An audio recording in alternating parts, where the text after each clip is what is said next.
ஒரு கிராமத்துல துணி துவைக்கிற ஒருத்தர் வாழ்ந்துட்டு வந்தாரு. அவங்கிட்ட ஒரு கழுதை இருந்துச்சு. காலையில அழுக்கு துணி எல்லாம் ஆத்துக்கு சுமந்துட்டு போகும். அப்புறம் வயிறு நிறைய புல்லு சாப்பிட்டுட்டு மரத்தடி நிழல்ல தூங்கும்.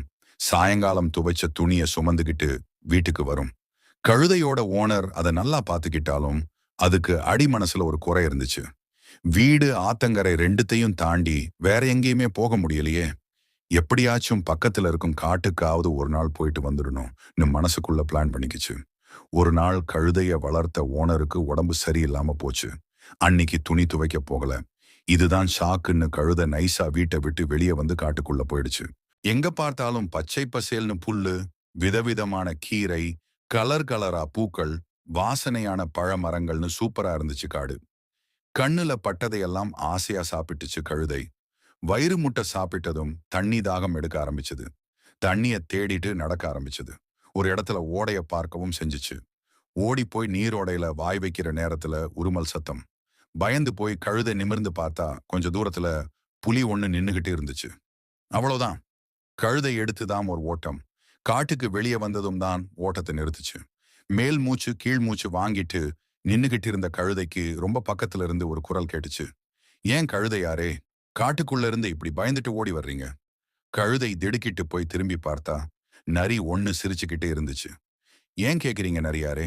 காட்டை பார்க்க ஆசைப்பட்டு வந்தா புலி இருக்குது, அதான் ஓடி வந்துட்டேன்னு சொல்லுச்சு கழுதை. நரி சிரிச்சு, புலி வயிறு முட்டை சாப்பிட்டுட்டு தான் தண்ணி குடிக்க வந்திருக்கும்.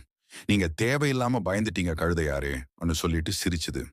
கழுதை கொஞ்சம் கோபமா, நான் கிராமத்துல வாழ்ந்ததால எனக்கு காட்டை பத்தி ஒன்னும் தெரியல. கிராமத்தை பத்தி கேட்டு பாருங்க, எல்லா விஷயமும் சொல்லுவேன்னு பதில் கொடுத்துச்சு.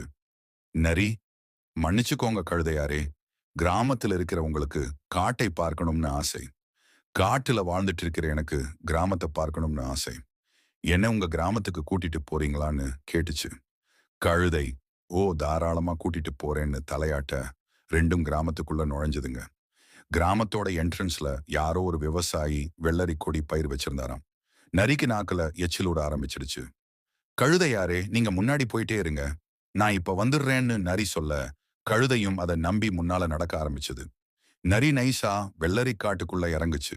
கையில கிடைச்ச வெள்ளரிக்காயெல்லாம் பறிச்சு சாப்பிட்டுட்டு 2 வெள்ளரிக்காய கையில எடுத்துக்கிட்டு வெளியே வந்துச்சு.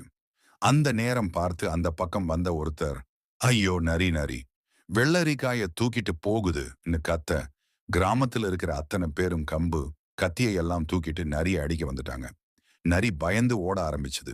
கழுதை அதை பார்த்து, ஏன் நரியாரே இப்படி ஓடுறீங்கன்னு கேட்டுச்சு.